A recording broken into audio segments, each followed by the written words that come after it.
Start the day with Orphé. I'm a routine, I get better each day. I conquer my goals, I plan to be great. I plan to be early, you plan to be late. Your bread in the kitchen, my bread in the bank. The secret if you tryna master your fate is start the day with Orphé. Hey, what's up? Welcome to Start the Day with Orphé. This is the Realest podcast for growth and development. This journey is designed, for sure, to be a safe space for growth, a safe space for us to develop our skills, to meet the challenges, right, that we need to go and continue to grow. Right.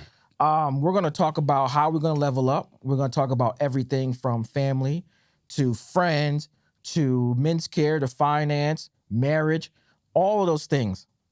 And on today's episode, what we're going to be talking about is building relationships, part 1.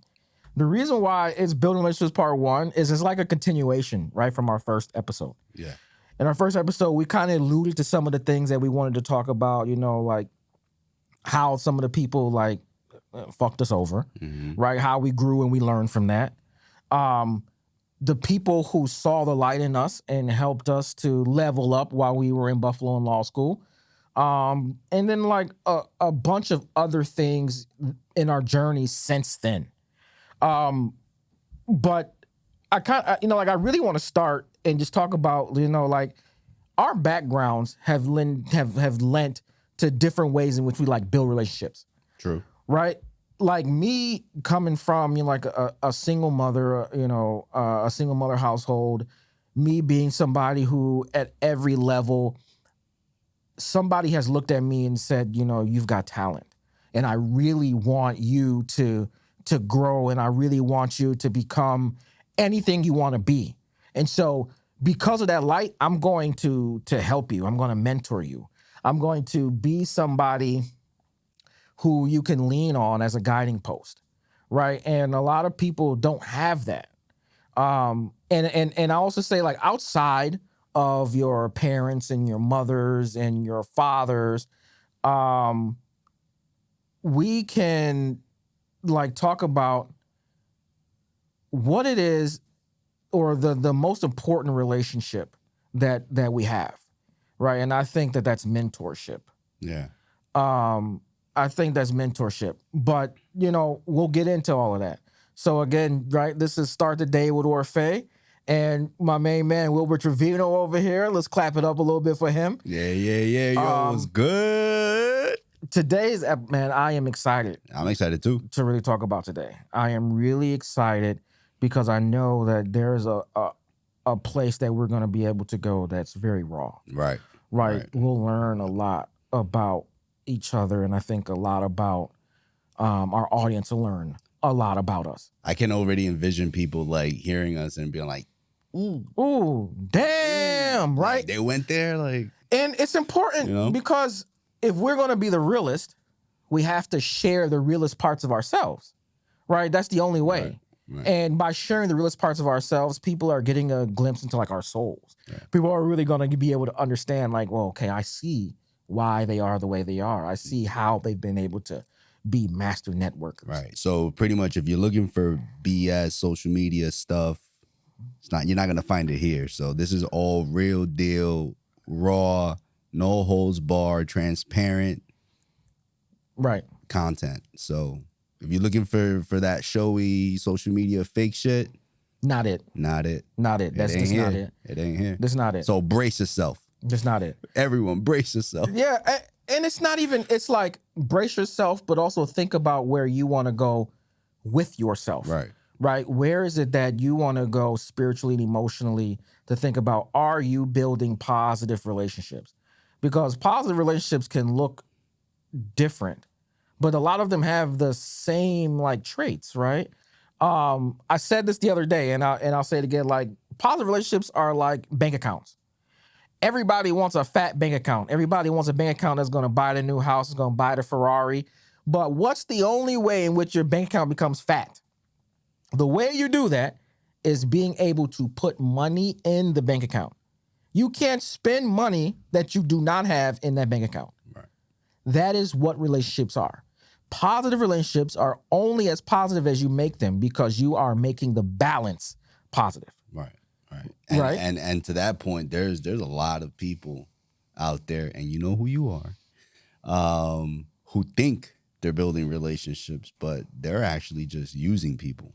Right. Right. And I'm not saying, I mean, some of them are doing it purposely. Yeah. And then others are doing subconsciously. But they're like, it's crazy how many people do not know how to network by building relationship, like genuine relationship. Right. And that has always been our competitive edge across the board. Even when I was in law school, right? People were like, yo, you know, you're not worried about the internship or a job or anything like that. You're not doing on-campus interviews. I'll be like, listen, man, you may have, like, people here may have A's and be 4.0s, but one thing they can't beat me at is networking and connections. Right, building relationships. Can't do it. That's my game. Yeah. I will smoke anybody here, you know, with that sort of game. And so the same goes for you because, you know, because at the end of the day, we always cared about the other person sitting across from us. Yes. Right. And we always extended ourselves first. Right. In order to have the path to build and the time to build. Yeah. What is like 10 plus years relationships, which we still have to this day. Right. It really turned into, what can I do for you first? Because when you offer yourself or your services to other people, right, they are more inclined to open themselves up to you because they realize it's not a one-way street, right? It's not a bank account in which is coming from a negative place, right? You're not overdrafted, right?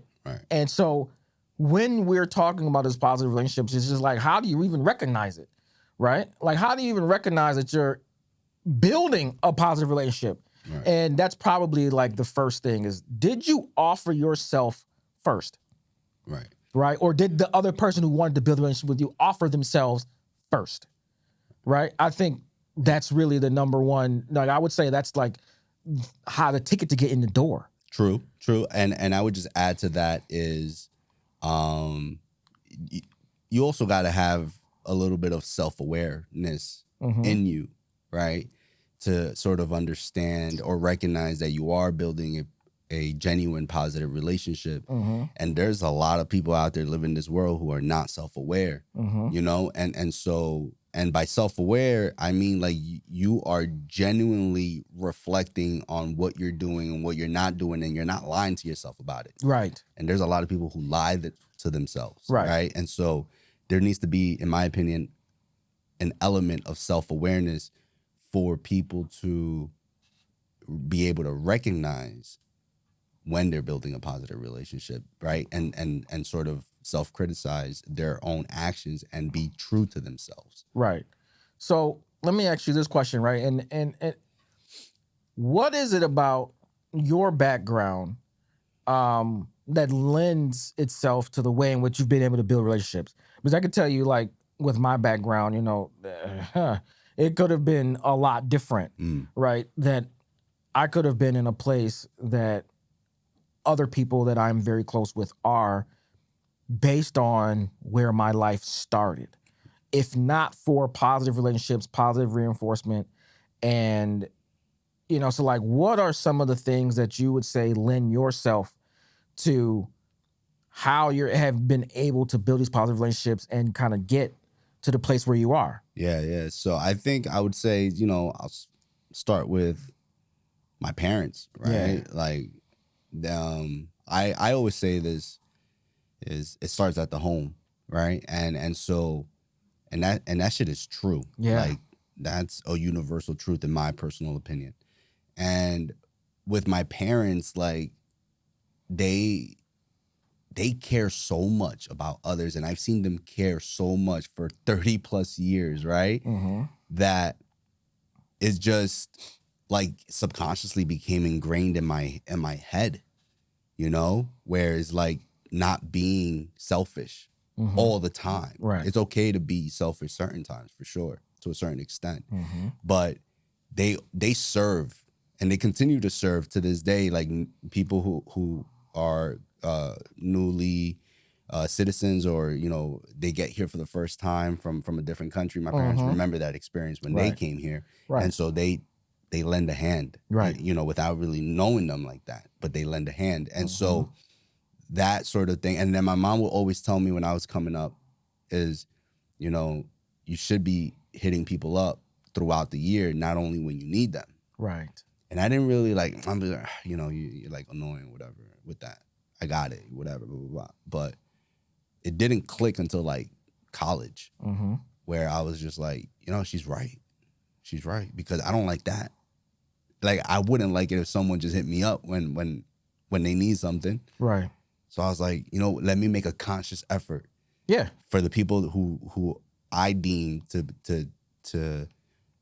matter, or who I want to have some sort of relationship with. Right. Let me go that extra mile. And then I just put, you know, practice, and practice led into perfection. And I still do that to this day. You know, I hit people up, you know, for random things. Hey, you came to mind. I hope all is well.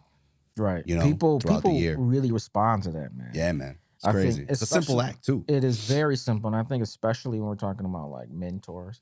And I want to put this out in the air, right? Like, mentorship is really like the cornerstone for a successful life. Like, and that is my personal opinion. Like, I believe mentors are the most important relationship, you know, you'll have outside of your like mom, your dad, and then potentially your wife, right? And like your kids.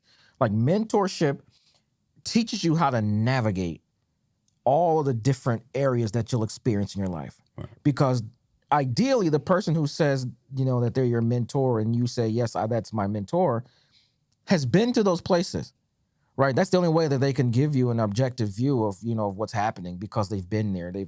They've struggled, right? And like I say, Hove did that. So hopefully you wouldn't have to go through that. It's like, that is like so important to me. And ever since I was like a little kid, right, I've had positive mentorship, right? And I'm gonna go and I'm gonna be real, right? We say no bullshit, right? I'm gonna talk about. We're going deep. We're gonna go deep, right? All the way to LA. And before you do, just real quick, just for a point of clarification, when you say mentor, you're not talking about anyone like in academia or just a teacher, but you're talking about like mentor means anyone from like the grocery store owner, your neighbor, anybody, right? Anyone who sees your light. Gotcha. Right? Because a lot of times, and let's be real, you know, your family doesn't always see your light. The people who you think are your close friends don't always see your light. They're, you know, a lot of times strangers are the ones who pour into you first, right? They're the ones who want to see you shine because there's something about you that they feel is very important to the world. Yeah. Right? I think that's the piece about light. Light is important to the world, and everybody's light has to shine. And people see that. So when they see that light, they're like, shit, that light needs to be out in the world. We need to release that. And that's why mentors come about. Gotcha. It's a lot of times random people. Yeah.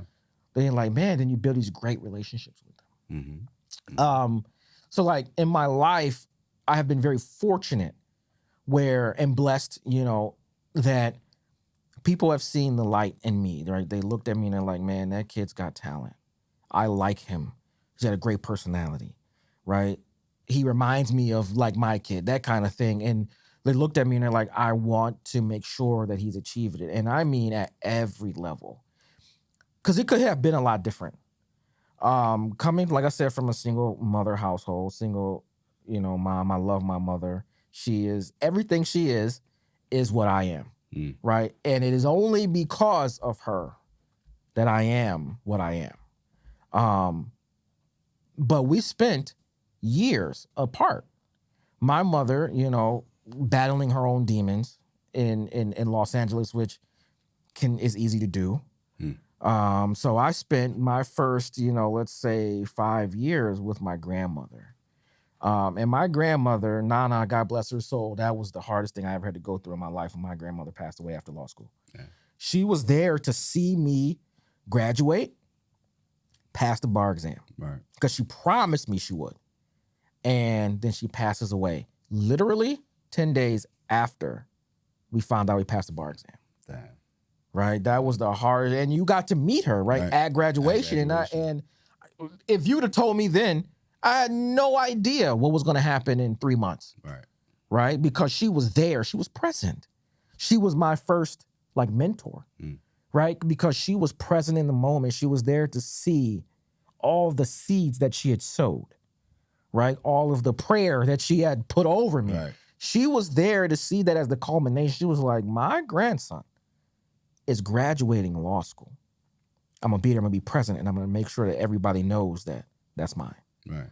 Right? So she instilled so much in me when I was a kid, right? It was always, you look good, you feel good.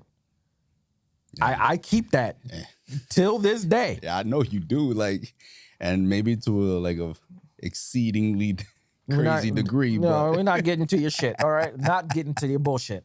But what I will say is that I know there's some people out there who agree with me. she taught me about the importance of giving everything you can to look the way you want to look. Because at the end of the day, right, that's the first thing that people are going to see. Mm-hmm. People are going to see inside of you, right? They're going to see that light from the outside. And when you present that in a certain way, they're going to want to know more, right? She taught me, right, that you look good, you feel good. And so while my mother, was trying to get her life in order and, to continually, battle her demons, I was with Nana. And Nana taught me those things. And I was with Uncle Kirky. Mm. And Uncle Kirky was like Uncle Phil. He was the first dude I know that had a CD player in his car. He had a car phone in 1989. He had a house in Valencia. If anybody, listening is from, Southern California, Valencia's in the valley, a lot of big houses, right? He was the vice president at Wells Fargo. He had manicurists, pedicurists come into his office. He was living the life in which, in my mind, in my young 4-year-old mind, I thought was it. I was like, I need to be like Uncle Kirky. And he allowed me to see that. He allowed me to know the work I needed to put in if I wanted to be there. Yeah. And I remember, like, I would be in school and the teacher would call Nana and be like, Anthony's being disruptive. So she would ask, well, is he not doing his work? No, he's doing his work at a high level. Well, what is it? It's that he would finish his work and then mess with everybody else.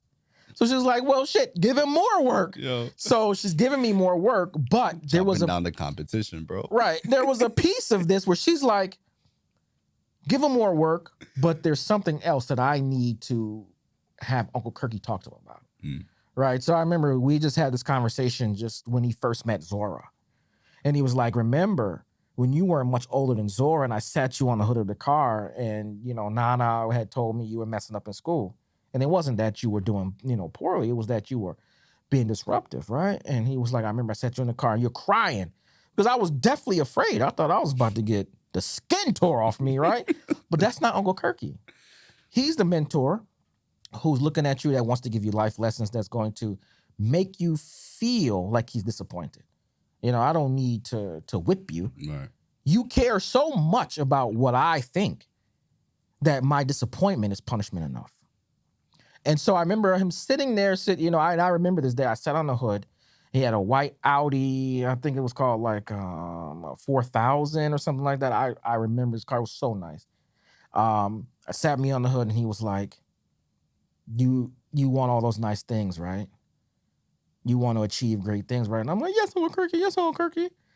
And he's like, so you don't act up in school, right? You're supposed to be doing better. I'm like, yes. And I'm like crying. But that moment of mentorship taught me a lot, right? That moment where my tribe had taken me and said, we're going to make sure that he's okay despite the things that are stacked against him. We're going to make sure he's okay.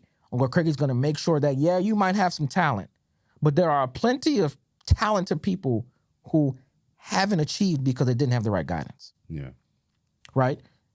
You're going to be able to take this wisdom I'm going to give you and apply it going forward. Right? I remember this. Now, mind you, that was one of my earliest memories, right? Because it was that profoundly impactful on my life. And so I know how important it is to have like mentors. Because I've also seen what it is to like not have that guidance, right? It's talking about not having that guidance. I have a very, very good friend, cousin, who is facing 25 years to life in prison. Somebody that I was with every day, right? So the best man at my wedding, Emmanuel James Whitlock, shout out. Yeah, EJ. His cousin, Jermaine Jennings, is someone that we spent every day together. We all had classes together. We spent every day together. The difference between us and him is that we had positive reinforcement, he didn't. Literally down to the like resource officers that worked in our school, right? They genuinely believed like he was trouble. And when you're a kid and adults are treating you as if you are the true problem, despite if you're smart, you're a good person, you're going to, on some levels, reflect the shit that they're putting on you. Right. So it starts to become like a self-fulfilling prophecy. Right. Right. Right. It's that self-fulfilling prophecy. And it's not like, well, I'm going to go out and I'm going to hurt somebody. It's like, oh, I'm just going to cause a little bit of mischief because that's what they expect of me. So it's not a big deal. Yeah. Right. Like, honestly, man, we all went to the mall and, like stole Stilly strings from Spencer's. You sure the statute of limitations is up on that? Yeah, I'm sure. I mean, Spencer's, if you want your $2.50, where to find me. You can also sponsor us, right? Yeah, with interest. Right. So that but like we all did those like mischievous young boy things. The difference is in middle school and in high school and in elementary school, there was some, like figure that was like, oh, I want you to be in this program. Right, one of them being this gentleman called Mr. Rayshawn Boone. Shout out to Mr. Boone, man. I feel like he's also one of the people who like saved my life. He saw me and was like, I gotta have that kid in my program, right? And this was like the first year that we had the Hillside Work Scholarship Program in our school in Syracuse. And I didn't later find out, from him until it was like, I had lunch with him some years later, like as an adult. And he was like, I'm so proud of you. And I was like, thanks, Mr. Boone. Like, yeah, I'm an attorney, but, it kind of is what it is. He was like, no, Anthony, you have no idea. Like, there's so many of the young men who are in your school, you're around your age, who were, good kids, but are now in prison, are now on the streets. He said, the reason why I chose you, I needed somebody to anchor my program. Right, I needed someone that I knew that if I took a chance on one of the other young men because I knew that they needed help, that you would be there to anchor them in the program. And I was like, I don't really know what that means. He was like, you were the reason for a lot of other people's success. And that's heavy to know because you don't know that when you're a kid. You just think, oh, I'm doing my best that I can. Right. Or I can continue. Yeah, the world is much more simple. The world is much more simple, when you're a kid, but it is that's heavy to know that he chose me because he needed me to uplift others. And that's like something that I've taken like my entire life and I didn't even know. And it was like, how can I continue to do that as an adult? Right? Like I didn't know that things were possible. Even as an adult, like as a 30-year-old, I didn't know that there were some things possible until I had the proper mentorship. But it's interesting, like Wilber, we have a similar, group of mentors, especially like in law school, right? John, who we promised we would talk about, in the last episode, John Elmore, who is a well-known attorney in Buffalo, New York. Western New York. Really. In Western New York, he was, because, he was everywhere. like managing partner at Bronchiari. And right? Yeah, and what's the other one? It's gonna come to me.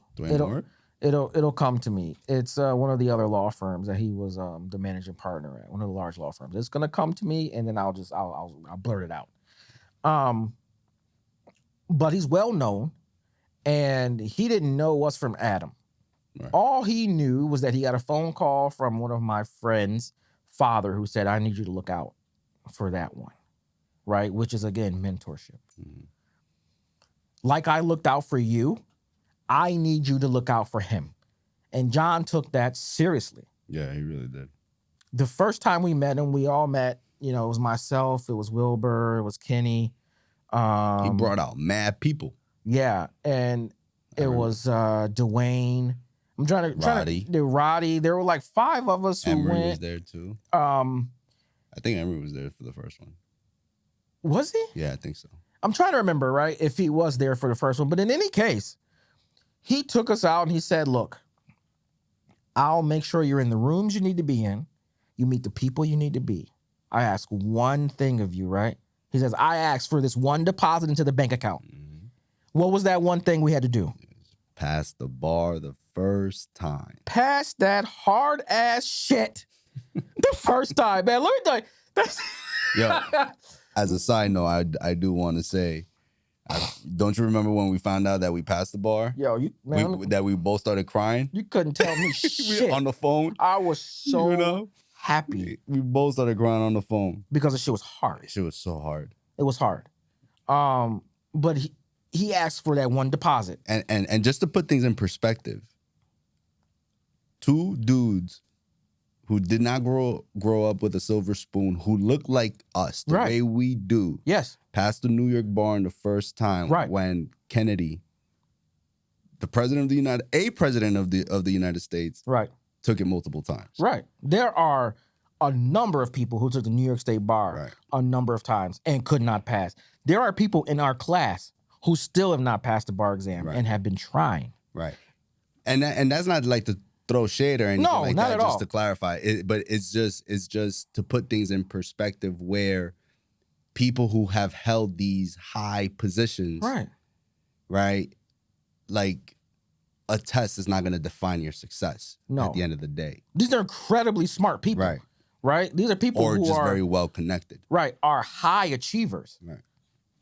But this exam is what they call like the great equalizer. Mm-hmm. Yeah. And John, that's bullshit. Looked at us and said, all I ask is that you guys pass the bar on your first time. Mm-hmm. That was the beginning of a positive relationship. Right.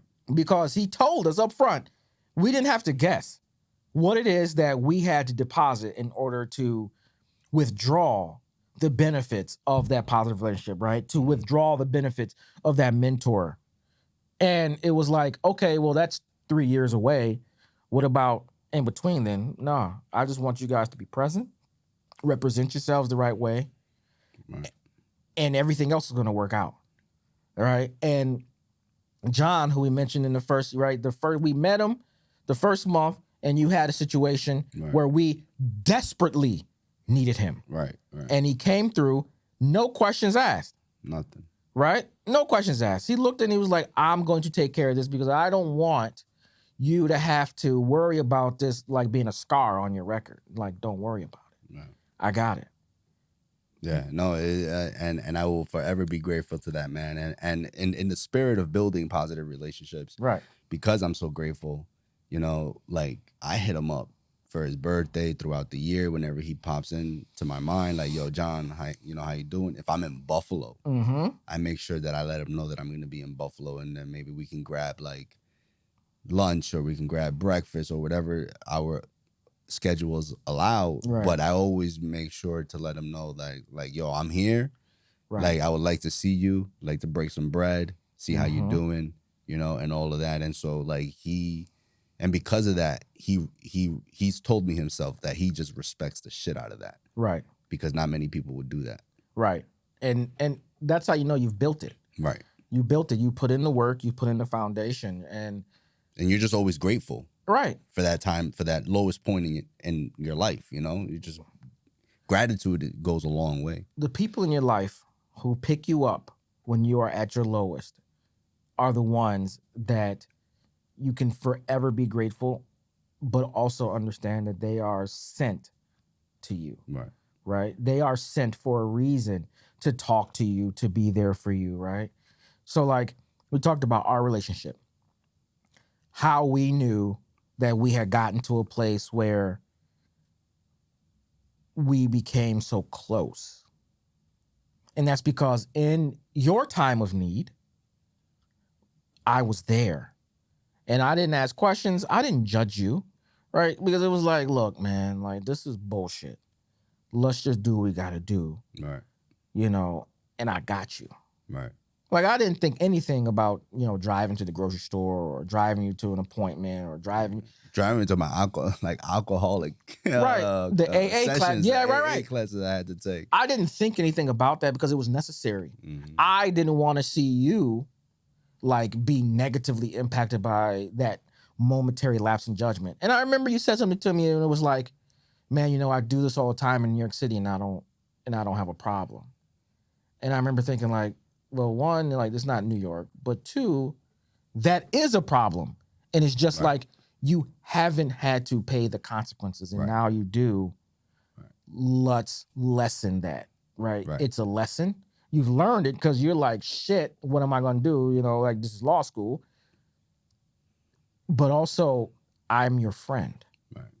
And just for the record, ever since then, I stopped. Like that. Now it's like if I have one beer, I have one beer if I'm driving. That's it. Or, you know, and so I definitely learned my lesson to the point that my counselor was like, I'm gonna see you back here again. And I was like, nah, this is one and done. Right. You know, one and done. I learned my lesson the first time. Right. You know? And like I said, I'll forever be grateful, right, for that time. It allowed us to grow close. Yeah. It allowed us to build this positive relationship where we've got full banks with each other. And also like to the point of like, how do you recognize it, right? Is at least for me, I was able to recognize it just on those small actions, right? I'm always just a big proponent of actions speak louder than words. And at the end of the day, like, you know, you being there when you didn't really have to, right? You could have gone and do your own thing like many other people did. Yeah. But you were there, right? And so that, but also like the fact that we were always honest with each other, transparent with each other. We, you know, if we had an issue, we would talk about it to our face, not like go vent to someone else or anything like that. And so those little things throughout time, right? This shows like the character of a person, right? The personality of a person.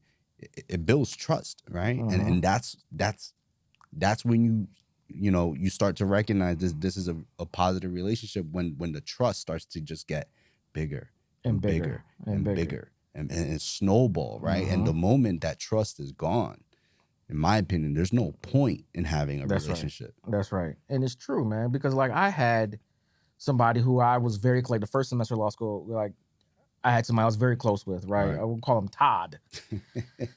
And give him the whitest name. We fucking Todd, right? That's funny. We had a lot in common. A lot. Right. Yo, we had a it lot was in like common. a spitting personality image. Right. It was, man. Like it was like, twinsies, we just loved the same stuff, man. Like it was ridiculous. And it was also a little annoying, but damn. Right. And I was like, yo, this is my guy. And then slowly it started to be weird, right? And Wilber was kind of like, he was like, man, that dude is weird. I'm like, nah, man, he's cool. He's cool. And I'm thinking like, nah, man, your friends are fake. They weird. Yeah, something's off. They weird, you know? And he was like, nah, man, you know, so it goes on like, all right, fine then. So we just continue to go our separate ways. And it started where like I'm hanging out with him, you know, like I met his family and stuff. And then like I met his girlfriend and he would like take me with him to like meet his girl. And I'm thinking that we just like in Rochester to just chill real quick and then come back to school. And so like, he was like, oh, I got to go upstairs real quick. And I'm like, all right, bet. You know, so I'll just be down here. I'm going to be on the phone real quick. So he come back downstairs in like 10 minutes. I'm like, oh, bet. And then I later find out that he's telling his girl like, oh, I can't spend time with you because Anthony wants to be my friend so bad that he's waiting for me downstairs. So I can only do these little things with you and I got to dip. And I'm like, what the fuck? Like, I'm a grown man. Like, I'm How a grown old were man. you by then? I think you were like, what, 20? I was 25. Yeah, you were 25. I was 25 because I turned 25 our first year, and right when we threw that big party. I was like, wait, what the fuck? What you mean? Like, and I didn't find all this stuff out, man, but he just started to get weird. Like, he would want to, like, invite me places, but then be like, no, you can't come, like, because, like, almost like you're not cool enough. And I'm like, all right, bet. Like, I'm okay with that. Peace. Yeah. Then they'd be mad that I said, okay, peace. And I'm like, yo, this shit is weird. Like, you're weird. And I thought that we were building a real relationship because, like, I got to meet his mom, and his mom was so cool. She's like, I'm so glad he has a friend like you.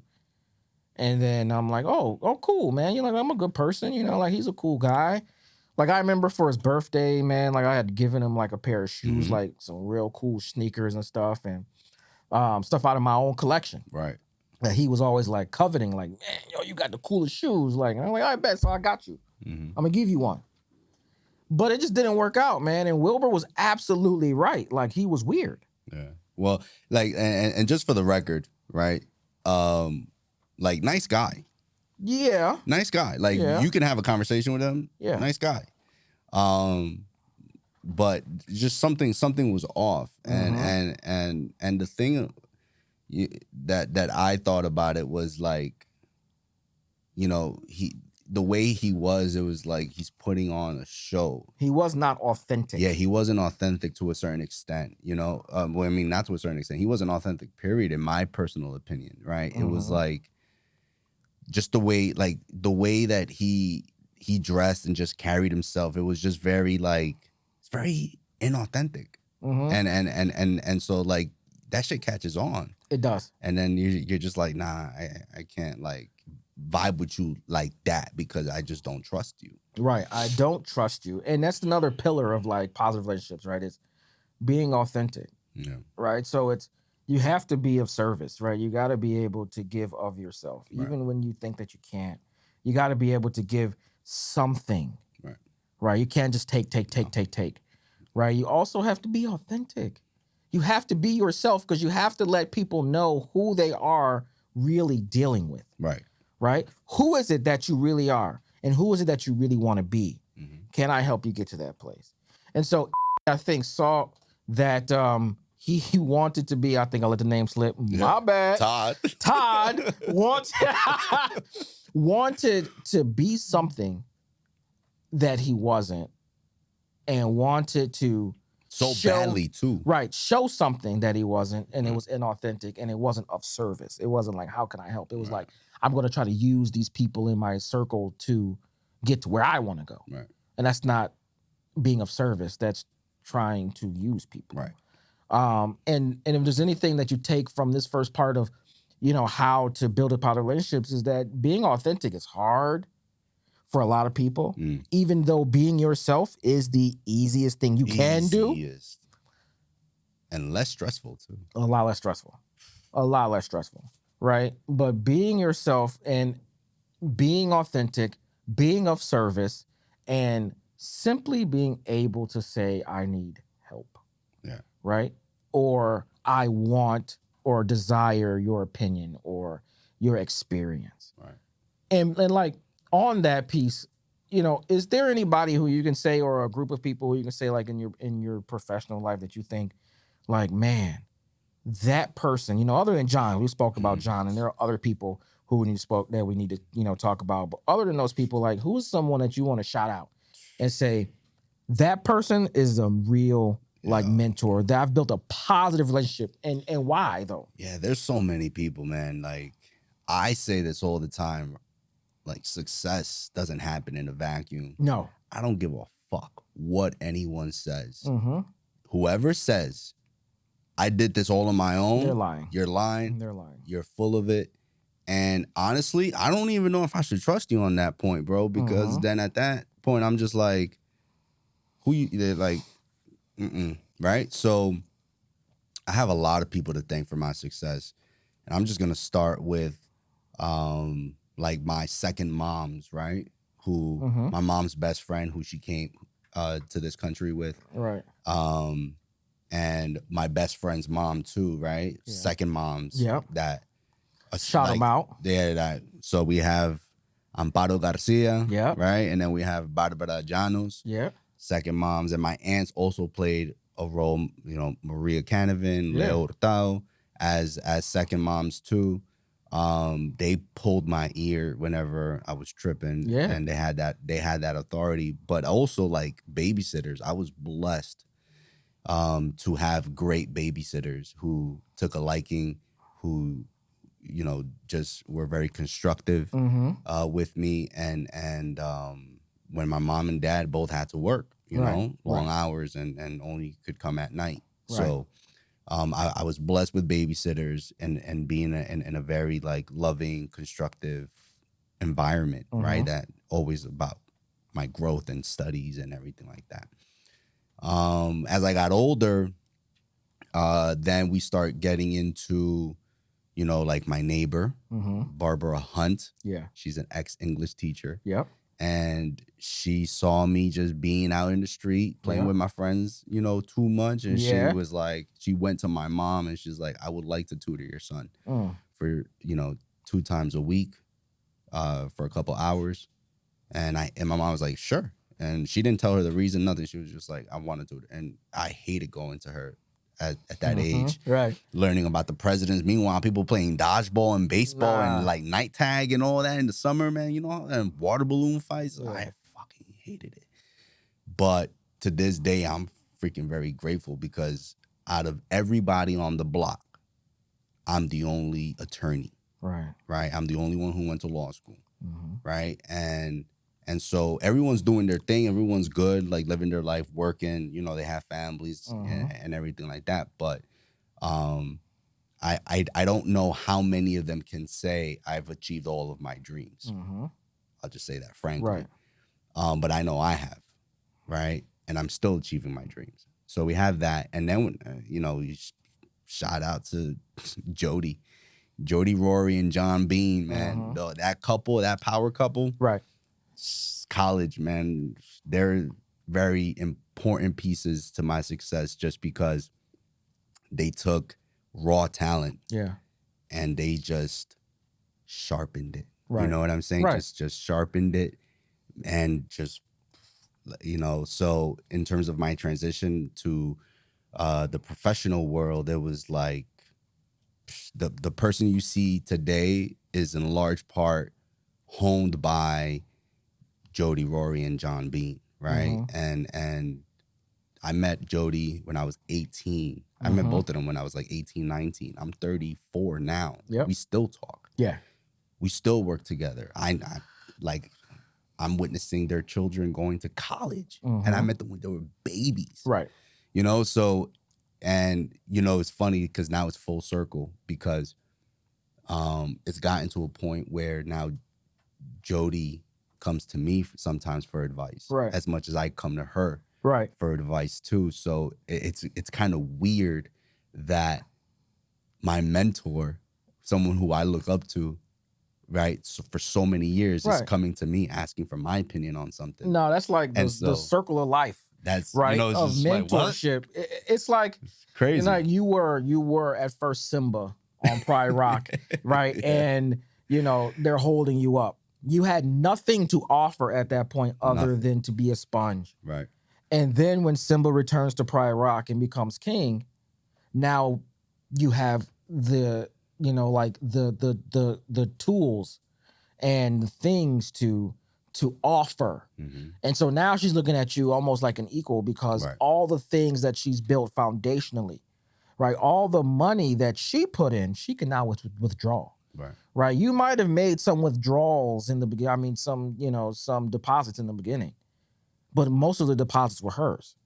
Now she's withdrawing because of the wealth of information and knowledge and time and love that she put into you. That's the full circle of that, you know, positive relationship. I love that was the point that you just ended with right there because it's that point. It's how can we get that full circle? You know, you have built a positive relationship when it is a full circle, when that person who poured so much into you because you needed it now comes to you and says, what is it that I should do in this instance? Right. What do you think?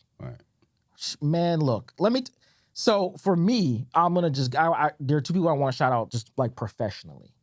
One of them is Commissioner Norman Jones. That guy taught me how to be excellent in everything you do. And when I say excellent, I mean he was no nonsense. But he saw my light and he gave me an opportunity to lead at a very young age, right? He put me in a place where I'm running an organization of 300 plus people because of him, right? Because he put me and he believed in me and he says, I know you have enough light to shine on all these people. But if we continue on this same path that everybody else has, you'll be my age before you ever see it. So I'm going to make sure that you do it now, right? And then another guy, Louis Tobias, who I tell you about, that's my uncle, right? Louis Tobias, he's the one who really was like, look, if you want to achieve at a higher level, because all the people you're around right now, I don't see them as like your equal. Like, I'm not impressed. You need a larger group. If you want to achieve the things that you want to achieve, you need to go greater. You need to get out of here. And I'm like, what you mean get out of here, man? You telling me that I don't have enough experience? I don't have enough education? He's like, that's not what I'm telling you. What I'm telling you is that you're just not in the places that you need to be, despite all of the things that you've done and all of the places you've been. You're not where you need to be. And so, like, everyone who's listening to this, I want you to understand is that I had no idea what was possible without that mentorship. And now, mind you, I was a grown man who had been practicing for years, who, you know, was an executive for the city of Rochester, you know, who had done all of these things. And I had somebody tell me, I'm not impressed because there's much greater for you out there. And so I want everybody to really think about, who's that in your life? Who's that in your life who will tell you that, yes, you know, what you're doing is great, but you can do more? Somebody who's pushing you. Give them their flowers. They deserve it. Straight up. They deserve it. And like, as painful as it may feel, you know, as painful as it may feel, it's going to be worth it. Right. You know, like, it's painful. Right. Like, make no mistake, right? It's painful, but the leaps that you're going to take is just going to be astronomical. And then when you get to that cushy spot, right, you can look back and be like, yo, I'm so thankful. Right. You know? But going through it is a process. It is a process. It freaking hurts. It hurts. And it's uncomfortable. And there's moments of self-doubt, I'm sure, you know, but, you know, if you keep on trucking, consistency is key. Right. Bang, bang, right. bang, Right. There. Yeah, that is sure. absolutely true. That is absolutely true. And for those who are saying that you succeeded all on your own, stop with that shit. You're lying. Yeah, for straight out. Nothing happens alone. But, you know, Wilber, I think that this conversation today has been fantastic. Word. No, I agree. Man, I think that we've got so much further to go. You know, everybody who wants to provide us with some content, you know, ideas, or you think that there's something that we got wrong. Right. Start the day with orphe@gmail.com. You know, send us an email. Let us know what you think. Yeah. Subscribe to the podcast, of course. And just to let off, we love you. Let's get this day started.